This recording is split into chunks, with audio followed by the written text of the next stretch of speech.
بسم اللہ الرحمن الرحیم۔ السلام علیکم ورحمۃ اللہ وبرکاتہ۔ میں زبیر خان ہوں اور آپ میرا ویلاگ دیکھ رہے ہیں۔ ٹرمپ امن یا جنگ کے کھلاڑی، یہ آج کے پروگرام کا موضوع ہے۔ 20 جنوری 2025 کو صدر امریکہ کی حلف برداری تقریب سے قبل ہی صدر امریکہ ٹرمپ نے دنیا بھر کے میڈیا میں یہ بات پھیلا دی تھی کہ وہ برسر اقتدار آتے ہی مشرق وسطیٰ اور یوکرائن میں جاری جنگ فوری طور پر بند کرا دیں گے، اور ان کے اس نئے دور میں یہ جو 4 سالہ دور ان کو نیا یعنی دوسرا دور ملا ہے، اس میں دنیا جنگوں کی بجائے امن کا گہوارہ بن جائے گی۔ ان کے ان دعاوی کی بنا پر ان کے نزدیکی مشیر ان کو امن کے نوبل انعام کے لیے ایک مضبوط امیدوار کے طور پر پیش کرنے کے لیے بھی منصوبہ بندی کر رہے تھے۔ 20 جنوری 2025 کو جب انہوں نے اقتدار سنبھالا تو دنیا کے دکھاوے کے لیے چند دنوں کے لیے غزہ میں جنگ بندی کرا دی، اور پھر اس کے بعد غزہ پر اسرائیل نے جو بربریت کی اور جو ابھی تک جاری ہے، اس پر پوری مہذب دنیا جو ہے وہ ششدر ہو کر رہ گئی ہے۔ غزہ میں امن کے لیے صدر ٹرمپ نے منصوبہ بنا رکھا ہے کہ اس علاقہ کے 2 ملین سے زائد فلسطینیوں کو کسی اور خطہ ارضی میں منتقل کر کے مشرق وسطیٰ میں امن قائم کیا جا سکتا ہے۔ غزہ کے فلسطینیوں کے لیے یوکرائن، مصر، اردن اور شام وغیرہ زیر بحث آتے رہے، اور اب تازہ ترین شوشہ جو ہے وہ سوڈان اور کشمیر کا چھوڑ دیا گیا ہے۔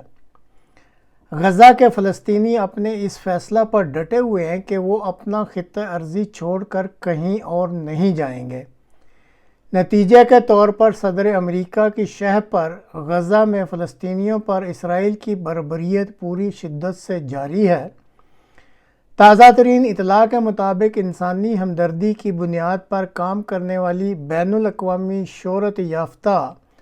جو لڑکی گریٹا ہے، اس کو بھی اسرائیلی فوجیوں نے وہاں پر وہ کوئی مدد کے لیے گئی تھی، ان کو اسرائیلی فوجیوں نے پکڑ کر ہراساں کر رکھا ہے۔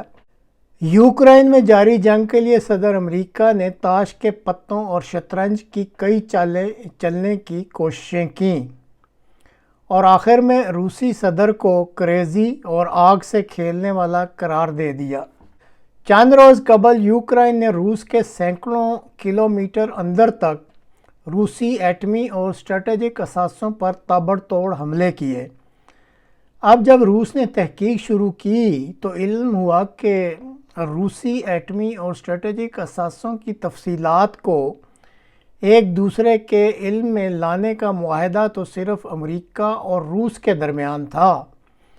ان اثاثوں کی یہ جس جگہ تھے، آخر ان کی تفصیلات پھر یوکرائن کو کس نے مہیا کیں؟ اب جب یہ تحقیق سامنے آئے گی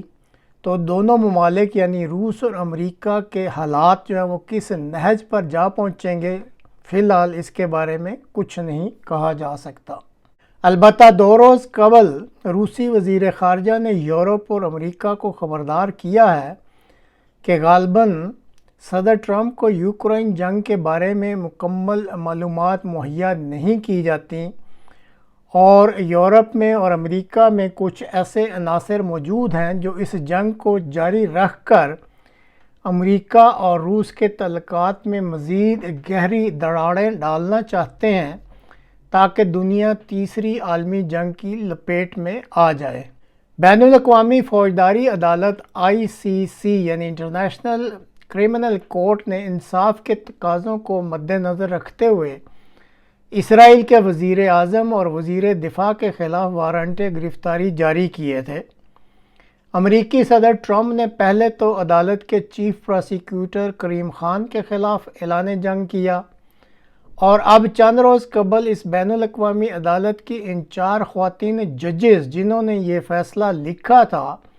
ان کے خلاف بھی اعلان جنگ کر دیا ہے۔ صدر ٹرمپ نے اپنی انتخابی مہم میں دنیا کے امیر ترین شخص ایلن مسک کے اربوں ڈالر استعمال کر کے انتخاب جیتا،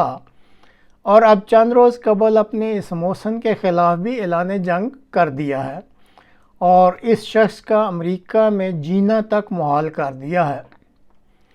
اسی طرح دنیا بھر کے وہ ممالک جو امریکہ سے تجارتی روابط رکھتے ہیں، ان کے خلاف ٹیکسز اور ٹیرف لگا کر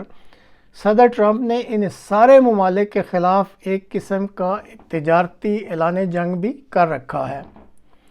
اور ان ممالک میں جو چین ہے وہ سر فہرست ہے۔ بھارت کو سبق سکھلانے کے لیے پاک بھارت 4 روزہ جنگ کو بند کرانے کا کریڈٹ لینے کے لیے صدر ٹرمپ نے پوری کوشش کی، حالانکہ بھارت صدر ٹرمپ کے اس کریڈٹ کو ابھی تک نہیں مان رہا۔ اب 13 تا 15 جون تک پاکستان کے فیلڈ مارشل کو امریکہ آنے کی دعوت دی گئی ہے۔ اس دورے کا اصل مقصد پاکستان کو ترجیح دیتے ہوئے ایک طرف تو بھارت کو سبق سکھلانا ہے، اور دوسری طرف چین اور پاکستان کو ایک دوسرے کے خلاف اکسا کر پاکستان اور چین کے تعلقات کو خراب کرنا ہے، تاکہ چین کا ایشیا میں اثر و رسوخ کم کیا جا سکے۔ امریکی ریاست کیلیفورنیا میں ریاست کے گورنر کو اعتماد میں لیے بغیر امیگریشن پالیسیوں کے خلاف احتجاج کرنے والوں سے بذریعہ طاقت نمٹنے کے لیے صدر ٹرمپ نے فوجیوں کو اس ریاست میں اپنے صدارتی آرڈر کے ذریعے بھجوا دیا ہے، جس کی وجہ سے حالات قابو میں آنے کی بجائے مزید خراب ہو رہے ہیں۔ تو ناظرین، یہ چند نکات تھے جو آپ کے سامنے بیان کیے گئے ہیں، اور ان کو انتہائی مختصر انداز میں بیان کیا گیا ہے۔ اب آپ خود ہی دیانتداری سے بتلائیے کہ کیا صدر ٹرمپ کا یہ جو اس وقت رویہ ہے، اور جس طریقے سے وہ معاملات کو حل کرنا چاہتے ہیں، یا جو انہوں نے انداز اپنایا ہوا ہے، کیا ان کا یہ جو رویہ ہے اور معاملات کو حل کرنے کا جو ان کا انداز ہے، کیا اس سے آپ کو ایسا لگتا ہے کہ امریکہ کے یہ جو موجودہ صدر ہیں یہ دنیا میں امن کو فروغ دیں گے، یا پھر اس دنیا کو ایک تباہ کن عالمگیر جنگ میں جھونک دیں گے؟ اپنی رائے ضرور کمنٹ باکس میں دیجیے گا۔